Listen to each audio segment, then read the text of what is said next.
ça c'est du gros colis. Merci Geek Buying. Donc c'est la première fois que je reçois une imprimante. Salut à tous. C'est la première fois que je reçois une imprimante 3D. Bon, j'ai jamais vraiment voulu en avoir une parce que je sais pas trop ce que j'aurais fait avec.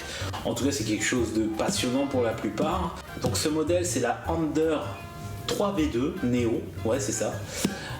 C'est un modèle qui est vachement connu apparemment dans le monde de l'impression. C'est un modèle qui n'est pas très cher, dans les 200 € il me semble. Je vous mettrai tous les liens dans la description. C'est vrai qu'à l'époque les imprimantes étaient très chères, c'était pas à la portée de tout le monde. Aujourd'hui on trouve même des imprimantes à une centaine d'euros, donc aujourd'hui c'est à la portée de tous. Donc j'en ai jamais fait, mais on va voir ça ensemble. Allez, c'est parti. Sur la table, donc on a un pack de notices. Ici on a un kit avec à mon avis tout ce qu'il faut. Là je vois une petite buse, je vois un lecteur de carte micro SD en USB, je vois de la visserie, je vois aussi des outils. Ici je vois à mon avis c'est pour l'extrudeur, enfin c'est pour la buse plutôt, pour enlever les déchets qui sont dans la buse, pour pas la boucher je pense. Ici on a une petite spatule pour retirer du plateau l'impression. Ici on a un câble d'alimentation et ici on a le navigateur, enfin l'écran, le contrôleur de l'imprimante. Ici le dérouleur de bobine, donc de filament. En bas de l'imprimante se trouve un tiroir de rangement où vous pourrez ranger vos outils pour l'imprimante 3D. C'est parti. Voir déjà si elle fonctionne. Donc on a un petit bouton power juste là. On va l'allumer. On va voir si ça s'allume déjà. Bon. Oh, le putain, c'est assez rapide. Alors j'y connais rien, hein. Si mes mots ne sont pas techniques, c'est totalement normal. Sur la vidéo de montage, ils nous disent d'aller dans les paramètres et de faire une réinitialisation de la configuration. Donc c'est ce qu'on va faire. Je vais quand même enlever le petit papier. Oui, c'est avec le bouton. Donc on appuie dessus pour valider. Voilà, reset configuration. Bon, c'est ce qu'on va faire. La première fois que vous allez l'utiliser, il faudra au préalable suivre le tuto sur le site du fournisseur afin de calibrer l'imprimante, surtout pour mettre à niveau le plateau. La technique étant d'utiliser une feuille et de régler l'inclinaison du plateau pour qu'il soit le plus droit possible et qu'il réagisse uniformément de la même façon sur toute la surface du plateau. Donc maintenant, il nous dit de préparer le PLA. À mon avis, ça ressemble plutôt à une buse. Je ne veux pas dire des conneries, mais ça ressemble à une buse 200 par 200. Et ici, je pense que c'est le plateau, parce que apparemment le plateau doit être chaud aussi. Donc là, il a 52 sur mon degré, j'en sais rien. Et on va attendre qu'il arrive à 60. Je crois que c'est le moment de mettre le filament.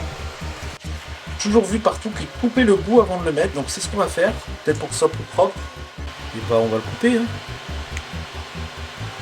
C'est l'heure de prendre mon bout qui a été coupé et apparemment de le mettre dans ce trou là. Donc ce que je vais essayer de faire.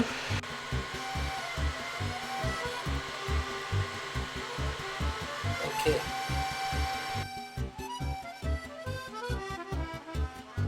sais pas si vous le voyez, mais on voit bien le petit filament qui est en train de couler. Bon, pour le premier test, on va prendre le fichier qui est déjà prêt installé sur la micro SD. J'ai mis la micro SD. On a le bateau ou le lapin. Je vais faire le bateau parce que vraiment c'est plus connu. Donc là on a le bateau. Je vais faire confirmer.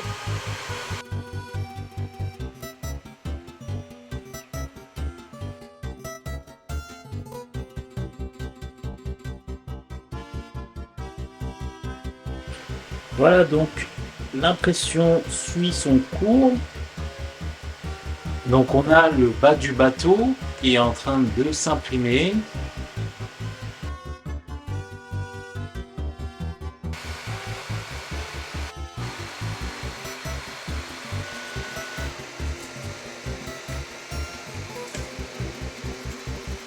Donc ça y est, l'impression est finie. Il a mis 1h46 pour imprimer le petit bateau. Donc c'est un modèle de test, hein.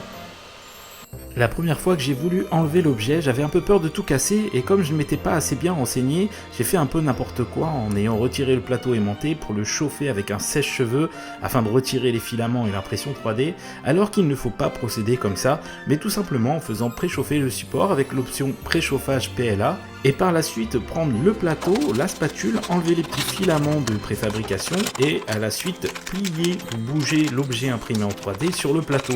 Au final, c'est super simple et tout s'enlève assez facilement.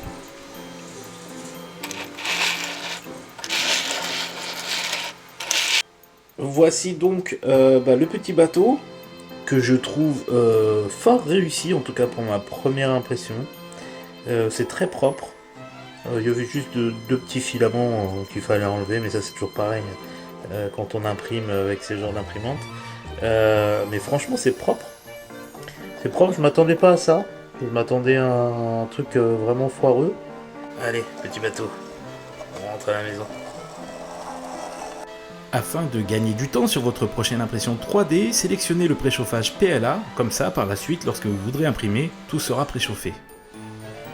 J'ai reçu entre-temps un nouveau filament de couleur gris marbré, histoire d'avoir un petit filament un peu plus sympa que le blanc fourni avec le pack. J'ai voulu imprimer un buste de Kratos, mais malheureusement je n'avais pas pensé à mettre de support au niveau de la barbiche de Kratos, et celui-ci a fini avec une barbe au carré. Du coup, pour régler ce problème, j'ai utilisé le logiciel de Creality pour ajouter des supports au niveau de la barbe. J'ai quand même laissé le logiciel mettre des supports en mode automatique pour être sûr. Une fois imprimé, je commence par décrocher tous les supports du buste, et cette fois-ci, la barbichette de Kratos est proprement imprimée.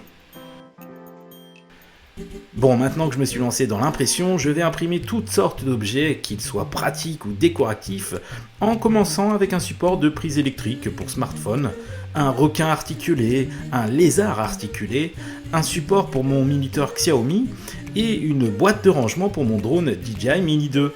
Et justement, avec la boîte de rangement, j'ai eu un petit souci, car j'avais 3 fichiers à télécharger, l'un pour imprimer en une fois, et les deux autres pour imprimer le haut et le bas séparément.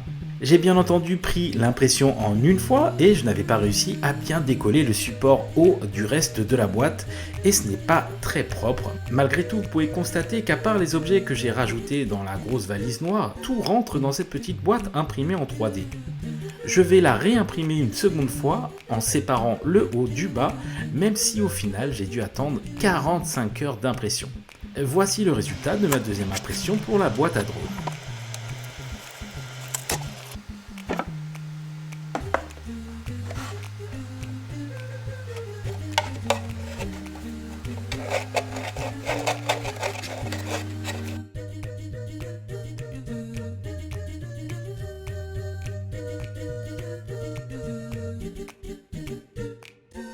J'ai imprimé pas mal d'objets, que ce soit des petits ou des gros, et avec cette version Under 3 V2 Neo, je suis complètement satisfait pour une première imprimante, c'est le top. D'ailleurs, ce modèle ressort souvent dans les recherches des meilleures imprimantes avec un budget max de 300 €. Donc pour mon verdict, après une semaine passée avec cette imprimante, je n'ai quasiment rencontré aucun problème, car au final le problème venait de moi, de mon expérience et de ma pratique concernant les impressions 3D. Geekbuying a eu la gentillesse de m'envoyer cette imprimante en me précisant que c'était un bon modèle, et effectivement, je ne peux que confirmer tout ça. Voilà, je ne peux que vous recommander cette imprimante, j'espère que cette petite vidéo vous aura plu. C'était Roufna, je vous dis à bientôt dans la prochaine vidéo.